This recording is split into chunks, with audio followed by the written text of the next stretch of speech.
Uniminuto virtual y a distancia. Educación de calidad al alcance de todos. Primero que todo, muchas gracias por la invitación a este evento. Estoy muy contenta de estar aquí compartiendo con todos ustedes. Yo les voy a hablar de un tema que es bastante extenso, sin embargo lo vamos a reducir a lo que tenemos de tiempo. Yo nombré la conferencia como Retos en la aplicación de los aspectos normativos que regulan la gestión integral de residuos hospitalarios y similares. Sin embargo, retos tenemos muchos y normas tenemos más o menos en la última revisión que yo he hecho sobre la gestión integral de residuos. Hay aproximadamente 113 normas de residuos hospitalarios y de residuos peligrosos y de residuos sólidos, mejor dicho.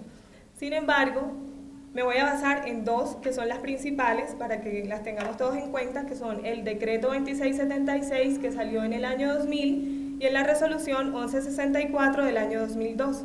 Pero como les digo, cuando ya vamos a entrar más en detalle por tipo de residuo, de acuerdo a lo que nosotros estamos generando, tenemos que conocer aproximadamente el marco normativo que en Colombia va por ese orden de 113 normas entre leyes, decretos y otros actos administrativos. Entonces ahí encontramos resoluciones y otro tipo de actos administrativos.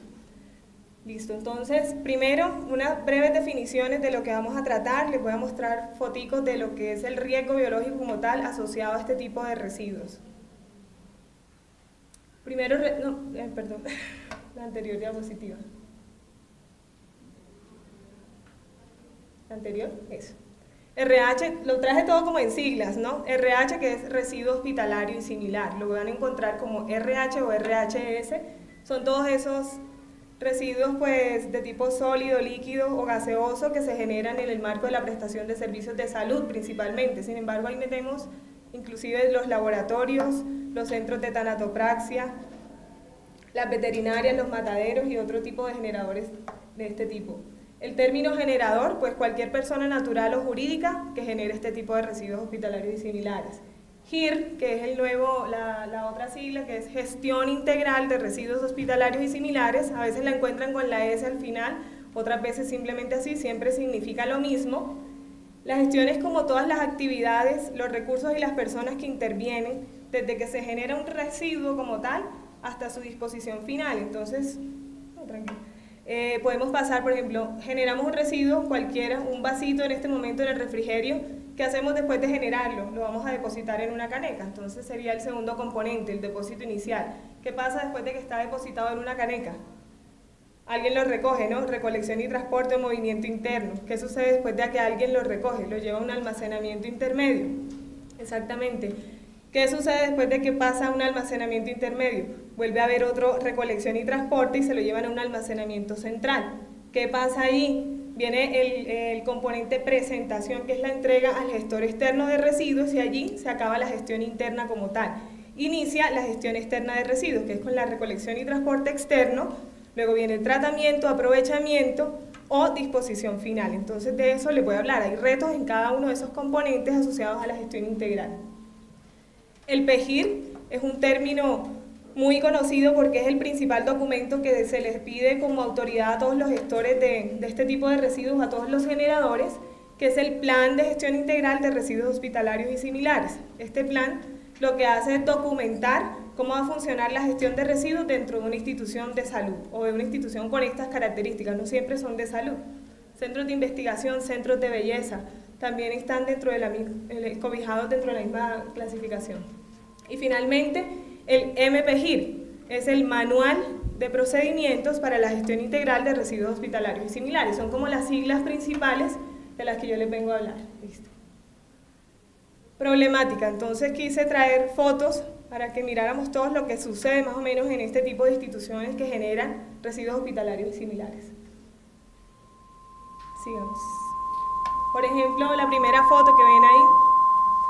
Abandono clandestino de residuos. Desde el año 2008 en Colombia se han encontrado muchos hallazgos relacionados con residuos hospitalarios y similares que han sido abandonados en diferentes partes del país. Entonces miramos bolsas negras de residuos ordinarios o comunes, pero está la bolsita roja que, por ejemplo, algunos generadores colocan dentro de ese tipo de depósitos para ahorrar, a veces para ahorrar ese tipo de gestión, porque puede ser costosa, porque tienen que ir a un horno incinerador o a un autoclave, y eso genera gastos o una inversión, no es una inversión, es un gasto, mejor dicho, para el generador de ese tipo de residuos. Vertimientos no controlados, todos los residuos están asociados a una generación de lixiviados altamente contaminantes. Entonces hay muchos también generadores que hacen parte pues, de esta problemática, que no tienen un registro de vertimientos, no tienen un permiso de vertimientos y generan este tipo de residuos líquidos. Emisiones no controladas. Por ejemplo, la quema de residuos está prohibida desde el año 74 con el Código Nacional de Recursos Naturales Renovables, y aún lo vemos en las calles cómo se están quemando residuos supuestamente por ahorrarse un problema. Instituciones que no tienen canecas, o sea, depósito inicial, porque no han visto cómo diagnosticar bien cuál es la generación que ellos tienen. Hay residuos que no han sido vinculados a los planes de gestión integral de residuos, entonces creemos que el PEGIR o el Plan de Gestión Integral de Residuos Hospitalarios se limita solo a un servicio médico, por ejemplo, el algodón, que la gasa, ¿qué otro residuo?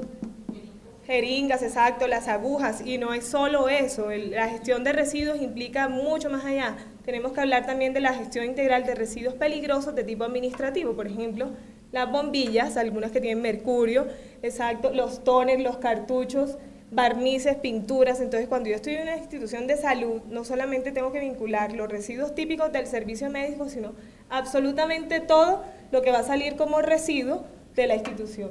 Aquí, por ejemplo, hay escombros, es otro residuo que a veces no se tiene en cuenta, no lo tenemos en cuenta como si hiciera parte de un plan de gestión y están ahí contemplados.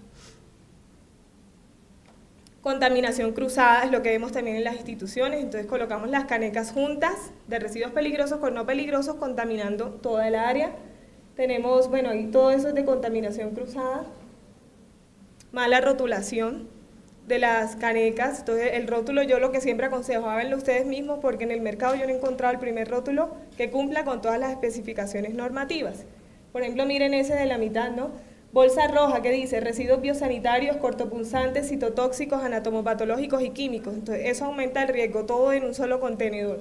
O acá, residuos peligrosos, residuos biológicos, infecciosos y químicos. Me está juntando dos categorías y eso aumenta el riesgo también. Por ejemplo, esta verde que es para residuos ordinarios o comunes. Dice ordinarios, que son los residuos que se van al relleno sanitario, por ejemplo, porque ya no ofrecen como no tienen vida útil, exacto, pero tiene el símbolo internacional de reciclaje y eso también genera confusión. Lo mismo, mala rotulación, deficiente rotulación. Por ejemplo, la foto de la izquierda, el mal uso que le dan a todos los contenedores de residuos, ¿no? La base de un atril lo usan para sillas, para una mesita auxiliar, soporte de dispositivos médicos, en este caso. Sigamos. ¿Qué ven ahí? Exactamente, eso está prohibido, pues yo no debo refundar la aguja porque cada vez que hago esto, esta maniobra me estoy exponiendo a un riesgo, exacto, de tipo biológico. Mala segregación, deficiente segregación, estos son residuos químicos, pero hay veces que por el simple hecho de ser plásticos los voy a colocar dentro de una caneca de reciclaje. Y la definición por sí pues del residuo peligroso como tal es cualquier residuo que tenga características corrosivas, tóxicas, explosivas, inflamables, radiactivas o reactivas, o un envase, empaque o sustancia que ha tenido contacto con eso. Por lo tanto, cualquier medicamento ya se convierte en un residuo peligroso también. Deficiente segregación, pues aquí también ven la cantidad de residuos que están vinculadas dentro del depósito inicial. Se supone que yo puedo depositar solamente hasta las 3/4 partes de un recipiente, llámese guardián o una simple caneca. Entonces a veces superamos esas capacidades. Código de colores que no se respeta, pues hay código verde para residuos ordinarios o comunes o para residuos biodegradables, el gris para residuos reciclables, el rojo para residuos químicos y el rojo también para residuos de riesgo biológico. Eso lo separamos es por el tipo de rotulación que le llevemos a cabo con cada caneca. Sin embargo, miren allá verde con rojo, estos son errores también en las rutas sanitarias. La legislación está hecha desde el año 2000 y todavía en Colombia encontramos En el mejor de los casos, gente que ya está usando vehículos, pero de otros colores diferentes, con bolsas diferentes, y esto también aumenta el riesgo, porque una bolsa gris no me la va a recoger un gestor externo contratado para eso. Se lo lleva el de residuos ordinarios y eso termina en un relleno sanitario potencializando el problema. Contaminación cruzada en las rutas sanitarias que se hacen manuales. Sigamos. En los almacenamientos centrales, eso también está prohibido, la disposición de residuos sobre el suelo está prohibido, esto tiene que ser al interior de sus respectivos contenedores y debidamente rotulados. Aquí vemos que nada de esto pasa, en este lado están los grises, los verdes y los rojos en un solo almacenamiento. Para mí todos son rojos, porque les acabo de decir que si yo mezclo un residuo no peligroso con uno peligroso, lo potencializo es la carga de peligrosidad. Las bolsas que no se rotulan es otro problema, no cumplimos con la norma, a veces son de un calibre que no está estipulado dentro de la misma resolución. La rotulación de guardianes es obligatoria, tampoco se lleva a cabo en todas las instituciones, o cuando estamos utilizando por contingencia otro tipo de contenedores para colocar las agujas, esto también genera un riesgo. Ven, aquí todo está con capuchón, en esa botella de Coca-Cola. Todas son jeringas con capuchón. Contenedores en mal estado, tampoco son funcionales, digamos, y esta sí son unas fotos que traigo de un foro de gestión integral de residuos hospitalarios, son de la Procuraduría, pero hasta eso hemos llegado. O sea, el principal problema surge primero en la generación de los residuos. Siempre hay que tender a prevenir la generación, pero si no se puede prevenir, y sobre todo en un servicio médico que a veces yo no puedo prevenir la generación de residuos, se da y punto. Si no se puede prevenir, tengo que gestionarla de la mejor manera. ¿Cómo lo gestiono? Empezando por una excelente segregación en la fuente, ojalá al más mínimo detalle, ¿cierto? Entonces aquí son problemas que vienen desde la segregación, esos son RAEs, o sea, residuos de aparatos eléctricos y electrónicos combinados o mezclados con residuos anatomopatológicos, que vienen ya del cuerpo humano como tal. Entonces eso sí, eso todavía sucede aquí en Colombia. Sigamos. Listo. Esa es como la problemática en grandes rasgos. Sin embargo, la norma ha logrado como organizar un poco la gestión de residuos en Colombia. Les cuento rápidamente qué hizo la norma.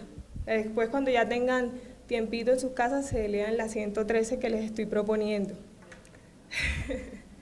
¿Qué hizo la norma? Primero, establece responsabilidades para cada componente de la gestión integral de residuos. Entonces ya tenemos responsabilidades desde que generamos el residuo hasta la disposición final, como les hablaba al principio. Cada componente tiene muchas responsabilidades. Si contamos todas las responsabilidades o todo lo que tenemos, estamos obligados pues a cumplir en el marco de la gestión integral de residuos, damos más o menos con unos 250 requisitos que están llevándonos a tener una gestión excelente de residuos hospitalarios y similares. Eso fue lo primero que hace la norma. Segundo, determina la clasificación de residuos hospitalarios y similares. Ya esa clasificación en Colombia está estipulada en el decreto 2676 y en la resolución 1164. Esta es la válida, es la que existe en Colombia. Hay residuos no peligrosos y residuos peligrosos. Los no peligrosos se dividen en biodegradables ordinarios o comunes, reciclables y residuos inertes. Y los peligrosos, que son los que nos interesan en este momento, se dividen en tres grandes grupos. Están los radiactivos, que los está manejando Ingeominas. Aquí en Colombia es una legislación diferente, no está contada dentro de esas que les estoy hablando. Los residuos químicos, que se dividen en fármacos, citotóxicos, metales pesados, reactivos, contenedores presurizados y aceites usados, y los residuos infecciosos de riesgo biológico, que son los que nos interesan pues en el marco de este simposio. Allí sí entran los biosanitarios, los anatomopatológicos, los residuos cortopunzantes y los residuos de animales. Esa clasificación está unificada para todo lo que se escriba o cuando yo esté haciendo referencia a los residuos hospitalarios y similares en Colombia. Tercero, lo que hizo la norma. Por ahí me estaban preguntando qué era eso. Sí, ya me contaron.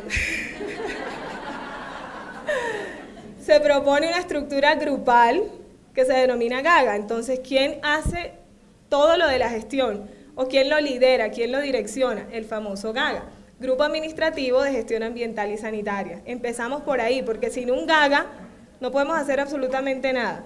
El GAGA reúne como a un representante de cada sector dentro de este tipo de instituciones. Reúne al director general, al director administrativo, al director financiero, jefe de servicios generales o mantenimiento, un líder ambiental, un representante del cuerpo médico y ustedes que están estudiando pues salud ocupacional. Reúne al coordinador de salud ocupacional de esa institución. Si es un independiente, un profesional independiente, pues no le aplica esto, no puede formar un GAGA porque está solo, pero si es una IPS y de ahí en adelante todas las que pues se le parezcan necesitan tener un grupo administrativo de gestión ambiental y sanitaria. Por aquí empieza la gestión y eso es obligatorio. Cuarto, se crean los criterios para garantizar procesos de educación y formación continua. Acá en el tema de residuos es obligatorio formarse y es obligatorio también que yo tenga un certificado que acredite que yo conozco la norma y conozco estos temas básicos que son PEGIR, el plan de gestión de la institución, los riesgos, salud ocupacional y seguridad industrial, que conozca a los miembros del GAGA si soy parte de la institución. Adicional a ello, el personal que realiza la ruta sanitaria tiene que conocer todos los protocolos de bioseguridad, limpieza y desinfección, ojalá avalados por el INVIMA, porque ellos también sacan unos protocolos como de concentraciones del hipoclorito, que puedo usar, que no puedo usar, etc. Talleres de segregación en la fuente y si existen protocolos de desactivación de residuos. Es obligatorio. Quinto, la legislación exige una documentación, pongo entre comillas, básica actualizada. Digo comillas porque no es tan básica. Cuando ustedes van a hacer gestión integral de residuos dentro de una institución y llega una autoridad a verificar que estén cumpliendo o no, les van a pedir aproximadamente 50 documentos. Entonces miren que no es tan básica. Uno de esos es el famoso PEGIR. ¿Tiene PEGIR? Sí, pero el PEGIR no es todo. Necesitas 49 más documentos para como evidenciar que estás cumpliendo con la gestión integral de residuos. Listo, entre las actas de tratamiento, el RH1, que es donde se diligencian todos, sí, diariamente, todos los residuos que se están generando dentro de la institución, las vacunas, etcétera, son más o menos 50. Se crea la obligatoriedad de elaborar planes de contingencia y emergencias relacionadas con residuos hospitalarios y similares. Es un plan diferente al de la institución, este va contemplado dentro del PEGIR. Da la posibilidad de contratar una o varias de las etapas de la gestión. Entonces, desde la ley 430 se está hablando de la responsabilidad del generador.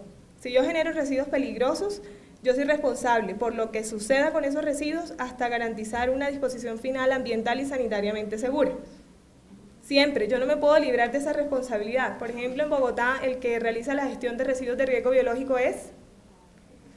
Exactamente, es Ecocapital Internacional S.A. ESP, Empresa de Servicios Públicos. Ecocapital realiza la gestión. Yo le entrego mis residuos de riesgo biológico a Ecocapital, pero sucede algo en ese transporte y ellos ya me llenaron pues la ficha, el manifiesto de transporte, etcétera. Yo le entregué los residuos y sucede algo con esos residuos.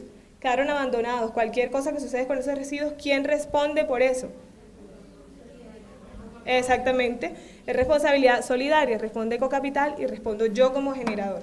Yo nunca me libro de esa responsabilidad, los residuos son míos, hasta la muerte, mejor dicho, hasta la disposición final. En la contratación de la gestión de residuos se define la responsabilidad de las consecuencias ambientales por el mal manejo de estos. Las primeras consecuencias están contempladas en la ley 1333 del año 2009, me parece, que es el nuevo procedimiento sancionatorio ambiental. Entonces, sí, sucede algo con estos residuos, la autoridad ambiental me va a sancionar o me va a imponer una medida preventiva, depende. Eso lo encuentran en el nuevo procedimiento sancionatorio ambiental contemplado en esta ley. Se promueve la minimización e investigación en tecnologías más limpias, a eso es que le apuntamos todos a que generemos menos residuos. Eso es lo que hace la legislación y le atribuye obligaciones a más de 20 instituciones que tienen relación directa con la gestión integral de residuos. Entonces, una institución que genera residuos hospitalarios no solamente está vigilada, por ejemplo, caso Bogotá, por la Secretaría Distrital de Salud, que es la que nos vigila la parte interna, está vigilada por todo lo que ven aquí. Congreso de la República, porque son los que están emitiendo las leyes constantemente, el Ministerio de Transporte, para el transporte de ese tipo de residuos, Ministerio de Ambiente y Desarrollo Sostenible, Ministerio de la Protección Social, Ministerio de Minas y Energía, a través de Ingiominas para la parte de radiactivos, el IDEAM, con el registro de generadores de residuos peligrosos, la CRA, que es la Comisión Reguladora de Agua Potable y Saneamiento Básico para el tema de tarifas, Fondo Nacional de Estupefacientes para la destrucción de sustancias de control especial. Cuando esos residuos hacen parte de esas sustancias, tiene que haber un delegado del Fondo Nacional de Estupefacientes y del Ministerio en esa destrucción. Tenemos a la Superintendencia de Puertos y Transporte, la Procuraduría General de la Nación, la Contraloría y las delegadas correspondientes de cada departamento. Aquí no me voy a detener, es solo para que vean que hay legislación como para todos los temas, de acuerdo a los residuos. Por ejemplo, hay una resolución que explica solamente el tema de bombillas. ¿Qué hacemos con las bombillas? Y bombillas hay en todas partes, hay en este tipo de instituciones. ¿Qué hacemos con las llantas cuando son ya convertidas en residuos? ¿Qué hacemos con los computadores y periféricos? Es decir, las impresoras y todo lo que yo le conecto a un computador. Y eso se consideran RAEs. ¿Qué hacemos con, sigamos? Creo que 2 para que salgan esos 2, exacto. Bueno, este es el tema de licencias ambientales. Por ejemplo, nunca podemos contratar una empresa para hacer la gestión externa de residuos de riesgo biológico o residuos peligrosos si no tiene una licencia ambiental. Está regulado por el decreto 2820 del año 2010. La ley 1333 de 2009, que es el procedimiento sancionatorio ambiental. ¿Qué hacemos con las bolsas de suero? Por ejemplo, las que se pueden reciclar, las que no están contaminadas con fluidos corporales. Ahí está la resolución, la 482 del año 2009. 2 más, para que salgan, exacto. ¿Qué hacemos con las baterías, con los fármacos o medicamentos vencidos? Si no cumplo, por ejemplo, unas acciones ambientales, me imponen un comparendo ambiental. ¿Qué hacemos con los residuos peligrosos de otro tipo?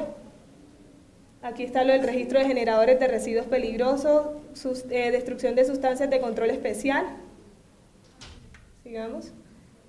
Y aquí nos centramos nosotros en esta diapositiva, que está el decreto 2676, con 3 modificaciones que ha tenido este decreto, y la resolución 1164, que es el manual de procedimientos para la gestión integral de residuos.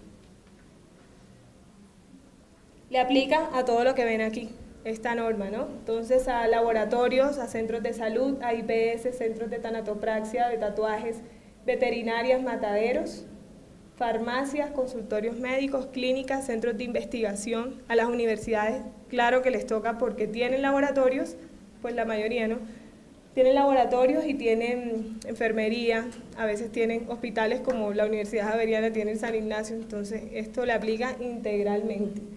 Esta legislación se rige por los principios de bioseguridad, aquí sí, ustedes saben más que yo de este tema, gestión integral, minimización, cultura de la no basura, el principio de precaución y el principio de prevención. La gestión la dividimos en 2, interna, lo que sucede puertas adentro, externa, lo que sucede puertas afuera.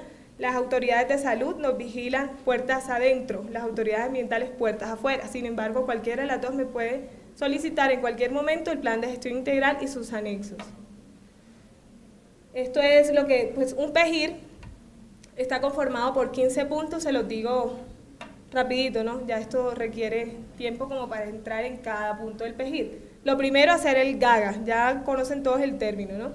Y desarrollar un compromiso institucional que es parecido a una política ambiental de la institución, o sea, nosotros sí nos comprometemos a gestionar los residuos. Luego, elaborar un diagnóstico ambiental y sanitario, saber cómo estamos. Es la fotografía, lo que encuentro hoy de cómo está mi institución con respecto a residuos sólidos, vertimientos, emisiones, emergencias y todo lo que tenga que ver con tecnologías. Segundo, hago un programa de formación y educación obligatorio para todos los que hacen parte de la institución. Tercero, el programa de segregación en la fuente. Entonces, de acuerdo a los residuos que yo genero, ¿cuántas canecas voy a utilizar?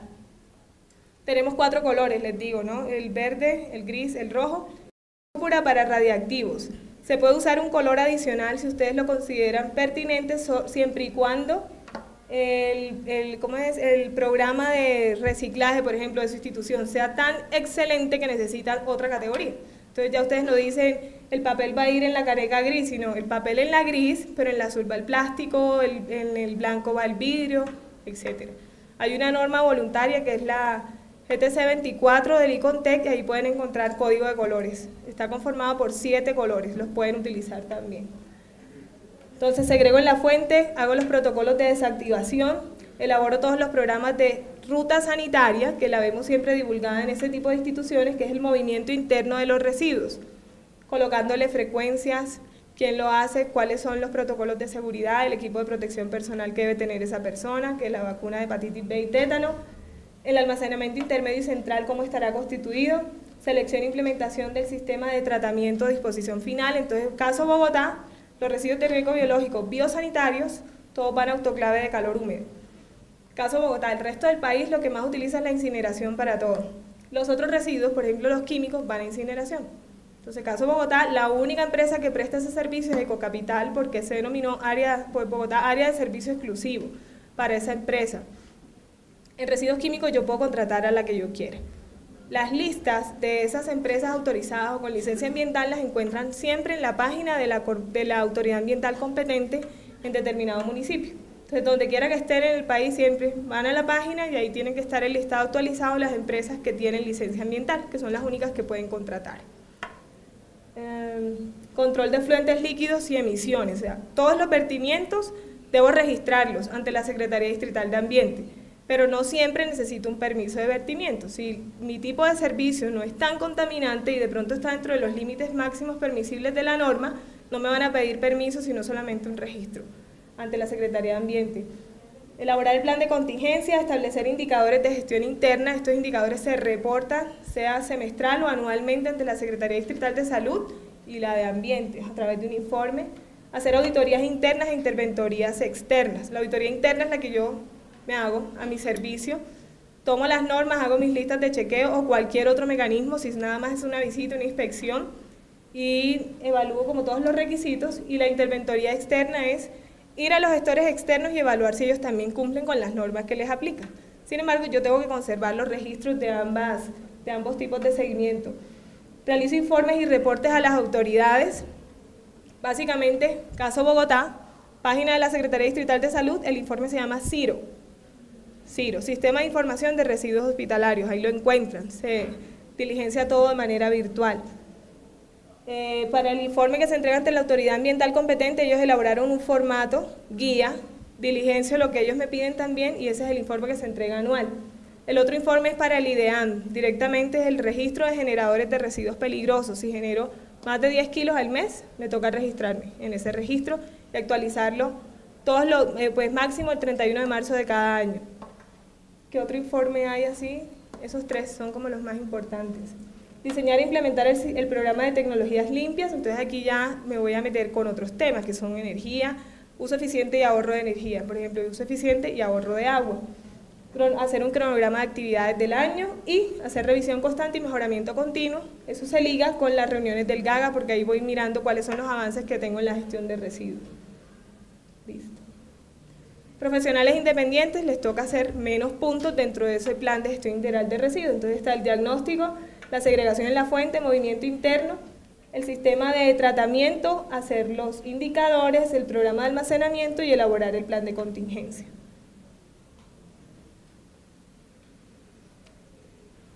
Y, por último, que son los retos a los que estamos como sometidos, son varios. Hay que intervenir en varios ámbitos, como para que la legislación en Colombia, en esta materia de la gestión integral de residuos hospitalarios y similares, mejore un poco. De verdad, porque, por ejemplo, el decreto 2676 ha sufrido una serie de... No ha sufrido, mejor dicho, el decreto está bien, está vigente en este momento.